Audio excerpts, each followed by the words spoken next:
ನಮ್ಮ ಭೂಮಿ ನಮ್ಮ ಹಕ್ಕು, ಪ್ರಾಣ ಬೇಕಾದರೂ ಕೊಡುತ್ತೇವೆ, ಭೂಮಿ ಕೊಡುವುದಿಲ್ಲ ಎಂದು ಘೋಷಿಸಿ ಚಿಕ್ಕಬಳ್ಳಾಪುರ ಜಿಲ್ಲೆಯ ಶಿಡ್ಲಘಟ್ಟ ತಾಲೂಕಿನ ಜಂಗಮಕೋಟೆ ಹೋಬಳಿ ವ್ಯಾಪ್ತಿಯ 13 ಗ್ರಾಮಗಳ ಸುಮಾರು 2390 ಎಕರೆ ಫಲವತ್ತಾದ ಕೃಷಿ ಭೂಮಿಯನ್ನು ಕೈಗಾರಿಕಾ ಉದ್ದೇಶಕ್ಕಾಗಿ ಸ್ವಾಧೀನಪಡಿಸಿಕೊಳ್ಳುವ ಪ್ರಕ್ರಿಯೆಯನ್ನು ವಿರೋಧಿಸಿ ಜಿಲ್ಲಾಡಳಿತ ಭವನ ಎದುರು ನಡೆಯುತ್ತಿರುವ ರೈತರ ಪ್ರತಿಭಟನೆ ಮಂಗಳವಾರ 128ನೇ ದಿನಕ್ಕೆ ಕಾಲಿಟ್ಟಿತ್ತು. ರೈತರ ಹುತಾತ್ಮ ದಿನಾಚರಣೆಯ ಅಂಗವಾಗಿ ಜಂಗಮಕೋಟೆಯ ಹೋಬಳಿ ರೈತರು ಭೂಸ್ವಾಧೀನ ವಿರೋಧಿ ದಿನವನ್ನು ಆಚರಿಸಿದರು. ಫಲವತ್ತಾದ ಕೃಷಿ ಭೂಮಿಯನ್ನು ಕೈಗಾರಿಕಾ ಉದ್ದೇಶಕ್ಕೆ ಬಳಸುವ ಮುಂದಾಗಿರುವ ಸರ್ಕಾರದ ವಿರುದ್ಧ ವಿನೂತನವಾಗಿ ಪಿಂಡ ಪ್ರದಾನ ಹಾಗೂ ಪೊರಕೆ ಪೂಜೆ ನಡೆಸಿ ಪ್ರತಿಭಟನೆ ನಡೆಸಿದರು.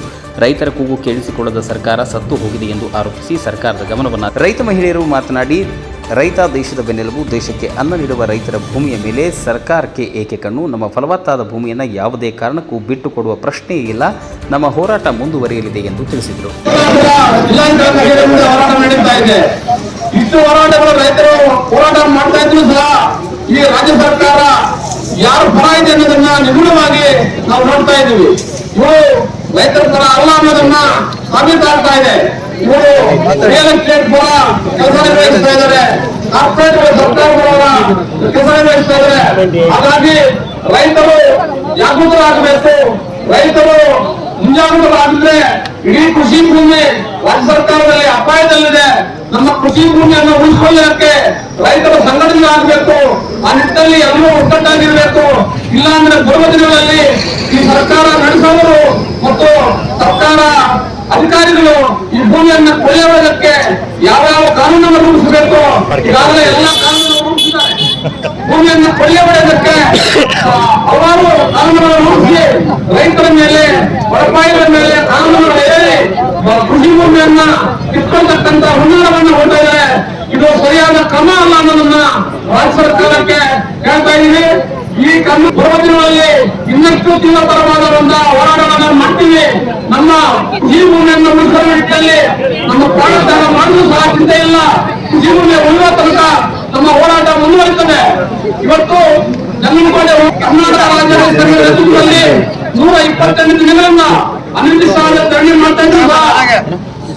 ಈ ಜಿಲ್ಲೆಯ ಜಿಲ್ಲಾ ಉಸ್ತುವಾರಿಗಳಾಗಲಿ, ಈ ಜಿಲ್ಲೆಯ ಜನಪ್ರತಿನಿಧಿಗಳಾಗಲಿ ಯಾರು ಕೂಡ ಕರ್ನಾಟಕ ರಾಜ್ಯ ರೈತ ಸಂಘ ಆಚರಿಸಿದೆ. ಚಿಕ್ಕಬಳ್ಳಾಪುರ ಜಿಲ್ಲಾ ಸಮಿತಿ ವತಿಯಿಂದ ರೈತ ವಿರೋಧಿ KDP ಭೂಸ್ವಾಧೀನ ವಿರೋಧಿ ಹೋರಾಟ ಸಮಿತಿಯ ಜೊತೆಯಲ್ಲಿ ನಾವು ಕಳೆದ 128 ದಿನಗಳಿಂದ ಅನಿರ್ದಿಷ್ಟವಾಗಿ ಧರಣಿ ಮಾಡ್ತಾ ಇದ್ವಿ. 128 ದಿನಗಳಲ್ಲಿ ಹಲವಾರು ಬಾರಿ ಸರ್ಕಾರದ ವಿರುದ್ಧ ಪ್ರತಿಭಟನೆಗಳು ಮಾಡಿದರೂ ಸಹ ಸರ್ಕಾರ ಇಳಿದು ಬಂದು ರೈತರ ಹಕ್ಕುಗಳ ಬಗ್ಗೆ ಆಗಲಿ, ರೈತರ ಪ್ರತಿಭಟನೆ ಬಗ್ಗೆ ಆಗಲಿ, ರೈತರ ಕಷ್ಟಗಳ ಬಗ್ಗೆ ಆಗಲಿ ಇವತ್ತಿಗೂ ಸಹ ಬರಲಿಲ್ಲ. ಹಾಗಾಗಿ ನಾವು ರಾಜ್ಯ ಸರ್ಕಾರ ರೈತರ ಪಾಲಿಗೆ ಸತ್ತೋಗಿದೆ ಅಂತ ಹೇಳ್ಬಿಟ್ಟು ಇವತ್ತು ಪಿಂಡ ಪ್ರದಾನ ಮಾಡಿದ್ದೀವಿ. ಇನ್ನಾದರೂ ರಾಜ್ಯ ಸರ್ಕಾರ ಎಚ್ಚೆತ್ತುಕೊಂಡು ರೈತರ ಬೇಡಿಕೆ ಈಡೇರಿಸ್ತಾ ಇದ್ರೆ ಮುಂದಿನ ದಿನಗಳಲ್ಲಿ ಇನ್ನಷ್ಟು ತೀವ್ರತರವಾದ ಹೋರಾಟವನ್ನು ಮಾಡ್ತೀವಿ, ನಿಮಗೆ ಸರಿಯಾದ ಅಂತ ಪಾಠವನ್ನು ಕಲಿಸ್ತೀವಿ ಅಂತ ಹೇಳ್ಬಿಟ್ಟು ಈ ಮಾಧ್ಯಮದ ಮುಖಾಂತರ ರಾಜ್ಯ ಸರ್ಕಾರವನ್ನು ಆಗ್ರಹಿಸ್ತಾ ಇದ್ದೀವಿ. ಬೇಡಿಕೆಗಳಲ್ಲಿ ಅವರ ಏನು ಪಾಣಿಯಲ್ಲಿ ಆ ಒಂದು ನೋಂದಣಿ ಆಗಿರೋ ತೆಗಿಬೇಕಂದಾಗ ಅಂತ ಆ KDP ಅಧಿಕಾರಿಗಳು ಮತ್ತು ಜಿಲ್ಲಾಡಳಿತಕ್ಕೆ ಬಹಳ ದಿನಗಳ ಸುಮಾರು 3-4 ತಿಂಗಳಿಂದ ಮಾಹಿತಿ ಕೊಟ್ಟಿದ್ರು. ಈಗ ಅದು ಕಾರ್ಯಗತಕ್ಕೆ ತಂದಿದ್ದಾರೆ. ಅದು ಸಂಪೂರ್ಣವಾಗಿ ಆ ರೀತಿ ಒಂದು ಪಾಣಿಯಲ್ಲಿ ಒಬ್ಬ ರೈತರ ಪಾಣಿಯಲ್ಲಿ KDP ಅಂತ ತೆಗೆದ್ರೆ ಅವ್ರಿಗೆ ಅದು ಒಂದು ನಮಗೆ ಸಿಕ್ಕಂತ ಒಂದು ಜಯ ಅಂತ ನಾನು ಈ ಸಂದರ್ಭ ಹೇಳ್ತಾ ಇದ್ದೀನಿ. ಅದ್ರ ಜೊತೆಗೆ ಇವತ್ತೇನು ನಮ್ಮ ರಾಜ್ಯದಲ್ಲಿ 46 ವರ್ಷಗಳ ಹಿಂದೆ ಹುತಾತ್ಮರಾದರು, ಆ ರೈತರ ಹುತಾತ್ಮ ದಿನಾಚರಣೆಯನ್ನ, ಅವರ ಆತ್ಮಕ್ಕೆ ಶಾಂತಿಯನ್ನ, ಪಿಂಡ ಪ್ರದಾನವನ್ನು ಇವತ್ತು ನಾವು ನಮ್ಮ ಚಿಕ್ಕಬಳ್ಳಾಪುರ ಜಿಲ್ಲೆಯ DC ಕಚೇರಿ ಮುಂದೆ ನಮ್ಮ ಜಂಗಮಕೋಟೆ ಹೋಬಳಿ 13 ಹಳ್ಳಿಯ ಗ್ರಾಮಸ್ಥರು, ರೈತರು, ಹೋರಾಟಗಾರರು, ರಾಜ್ಯ ರೈತ ಸಂಘ ಮತ್ತು ಹಸಿರು ಸೇನೆ ಎಲ್ಲ ಪದಾಧಿಕಾರಿಗಳು ನಾವು ಕೂಡ ಸೇರಿ ಆ ಒಂದು ಅವರಿಗೆ ಆತ್ಮಕ್ಕೆ ಶಾಂತಿ ಕೋರಿ ಮೌನವನ್ನು ಆಚರಣೆ ಮಾಡಿ ಇವತ್ತು ನಾವು ಸರ್ಕಾರಕ್ಕೆ ಆಗ್ರಹಿಸಿದಷ್ಟೇ, ನಮ್ಮ ರೈತರ ಫಲವತ್ತಾದ ಭೂಮಿಯನ್ನು ಸಂಪೂರ್ಣವಾಗಿ ಬಿಡಬೇಕು. ಅದು ಬಿಟ್ಟು ಕೇವಲ ಯಾರೋ ಕೆಲವು ಏನು ಬಂಡವಾಳಶಾಹಿಗಳು ಅಥವಾ ಬಹಳಷ್ಟು ಅಧಿಕಾರದಲ್ಲಿ ಇರ್ತಕ್ಕಂಥ ಅವ್ರು ಬಿಡೋದು ಬಿಟ್ಟು ಸಂಪೂರ್ಣವಾಗಿ ರೈತರ ಫಲವತ್ತಾದ ಭೂಮಿ ಬಿಡಬೇಕಂತ ನಾವು ಸರ್ಕಾರಕ್ಕೆ ಆಗ್ರಹ ಮಾಡ್ತೀವಿ. ನಾವು ರೈತರ ಆತ್ಮ ಸತ್ಯದ ಹುತಾತ್ಮರಿಗೆ ಪಿಂಡ ಪ್ರದಾನ ಬಿಟ್ಟಿದ್ದೀವಿ. ಅದೇ ನಮ್ಮ ಸರ್ಕಾರ ನಮ್ಗೆ ಇಷ್ಟೊಂದು ಕಿರುಕುಳ ಕೊಡ್ತಾರೆ. ಸರ್ಕಾರಕ್ಕೆ ಇವತ್ತು ಪಿಂಡ ಪ್ರದಾನ ಬಿಟ್ಟು ಅವ್ರಿಗೆ ತಿಥಿ ಮಾಡಿದ್ದೀವಿ. ನಮ್ಮ ಸರ್ಕಾರಕ್ಕೆ ತಿಥಿ ಮಾಡಿದ್ವಿ. ಯಾಕಂದ್ರೆ 128 ದಿವಸ ಆಗಿದೆ. ಇದುವರೆಗೂ ನಮ್ಮ ರೈತರು ಏನಾಗಿದ್ದಾರೆ, ಸೊಳ್ಳಿಗಳ ಕಚ್ಚಿಸ್ಕೊಂಡು ಮಳೆಗೆ ಗಾಳಿಯಾಗ ಬಿಸಿಲಾಗ ಮಕ್ಕಳನ್ನ ಹಾಕೊಂಡು ದನಗಳು ಕಟ್ಟಾಕೊಂಡು ಇಲ್ಲಿ ಜೀವನ ಮಾಡ್ತಾ ಇದ್ವಲ್ಲ. ನಮ್ಮ ಸರ್ಕಾರ ಏನ್ ಮಾಡ್ತಾ ಇದೆ? ಕಣ್ಣು ಮುಚ್ಕೊಂಡಿದೆ. ನಮ್ಮ ಜಿಲ್ಲಾಡಳಿತ ಆದ್ರೆ ನಾನು ಮನವಿ ಪತ್ರ ಕೊಡ್ತೀನಿ ಅಂತ ಹೇಳ್ಕೊಂಡು ನಮ್ಮ ಜಿಲ್ಲಾಡಳಿತ ನಮ್ಗೆ ಬೇಕಾದಷ್ಟು ಮೋಸ ಮಾಡ್ತಾ ಇದೆ. ನಮ್ಮ ಜಿಲ್ಲಾಡಳಿತನೂ ಸತ್ತಾಗೈತೆ, ನಮ್ಮ ಸರ್ಕಾರ ಸತ್ತಾಗೈತೆ, ಅದಕ್ಕೆಲ್ಲ ಸತ್ತಾಗಿದೆ. ನಮ್ಮ ಪಾಲಕಂತ ಅವ್ರಿಗೂ ಪಿಂಡ ತಕ್ಷಣ ಬಿಟ್ಟಿದ್ದೀವಿ ನಾವು ಇವತ್ತು. ಪರಕೆ ಒನಕೆ ಹಿಡ್ದು ಯಾಕ್ರೆ ಪರಕೆ ಒನಕೆ ಎಲ್ಲ ನಮ್ಮ ಕೈಗೆ ಬಂದಿದೆ. ಯಾಕಂದ್ರೆ ಸರ್ಕಾರ ನಮ್ಗೆ ಇನ್ನೂ ಕಿತ್ಕೊಳ್ಳ ಕೊಟ್ರೆ ಒನಕೆ ತರ ಒನಕೆ ಹಿಡ್ಕೊಂಡು ನಾವು ಹೋರಾಡ್ತೀವಿ. ನಾವು ಸತ್ತು ಇವಾಗ ನಮ್ಮ ಭೂಮಿಗಾಗಿ ಎಷ್ಟೋ ಜನ ಸತ್ತು ಪ್ರಾಣ ಬಿಟ್ಟಿದ್ದಾರೆ. ಆ ತರ ನಾವು ಹೋರಾಡಿ ನಮ್ಮ ಭೂಮಿನೇ ನಾವು ಉಳಿಸ್ಕೊಂತೀವಿ. ನಾವು ಯಾವ್ದೇ ಕಾರಣಕ್ಕೂ ಭೂಮಿ ಬಿಟ್ಕೊಡಲ್ಲ. ಒಂದು ವೇಳೆ KDB ಒಪ್ಪಲಿಲ್ಲ ಅಂದ್ರೆ ಬಿಡಲ್ಲ. ನಮ್ಮ ಪ್ರಾಣ ಹೋದ್ರು ಸರಿ, ನಮ್ಮ ರಕ್ತ ಚೆಲ್ಲಾದ್ರೂ ಸರಿ ನಾವು ಹೋರಾಡ್ತೀವಿ. ಪ್ರಾರಂಭ ಮಾಡ್ತಾ ಇದೀವಿ. ಎಲ್ಲ ನಿಶ್ಶಬ್ದವಾಗಿರ್ಬೇಕು. ಅದು ಕಡಿಮೆ ಮಾಡಬೇಕು. ಈಗ ಬಾಗಲಕೋಟೆಗೆ ಏನಾಯ್ತು ವಿಚಾರ ಇರ್ತಕ್ಕಂಥದ್ದು. ಒಂದು ಕಡೆ ರೈತರಿಗೆ ಮಾನಚಾರನ ಮಾಡತಕ್ಕಂಥ ಸರ್ಕಾರಗಳು ಬರ್ತಾ ಇದ್ದಾವೆ. ಒಂದು ಕಡೆ ಬಿಡದಿಯಲ್ಲಿ ಸುಮಾರು 450 ದಿನಗಳಿಂದ ಹೋರಾಟ ನಡೀತಾ ಇದೆ. ಒಂದು ಕಡೆ ಆನೇಕಲ್ಲಲ್ಲಿ ನಂತರ ಸರ್ಕಾರ ಮತ್ತು ನರಗುಂದ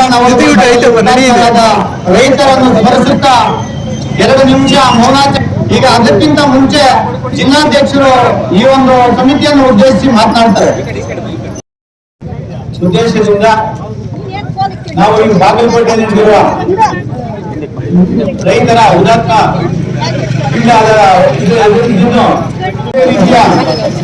ನಮಗೆ ಬದುಕಿಲ್ಲ ಸಿಗ್ಲಿ, ಆ ಗುಂಡಲ್ಲಿ ಬಲಿಯಾಗಿರತಕ್ಕಂಥ ರೈತರಿಗೆ ಶಾಂತಿ ಸಿಗ್ಲಿ, ಅವರಿಗೆ ನೆಮ್ಮದಿ ಆಗಲಿ. ನಮ್ಮ ರೈತರ ಬಲಿಯಾಗಿ ನಮ್ಮ ಹೋರಾಟಗಳು ಕೂಗು ಸರ್ಕಾರಕ್ಕೆ ಇದುವರೆಗೂ ಮುಟ್ಲೇ ಇಲ್ಲ.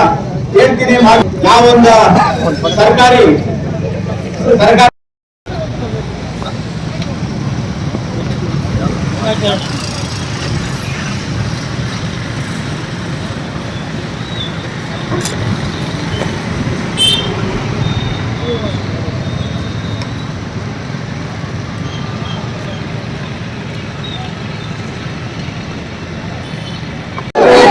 ನಮ್ಮ ಭೂಮಿ ನಮ್ಮ ಭೂಮಿ. ಧಿಕ್ಕಾರ ಧಿಕ್ಕಾರ ಧಿಕ್ಕಾರ ಧಿಕ್ಕಾರ.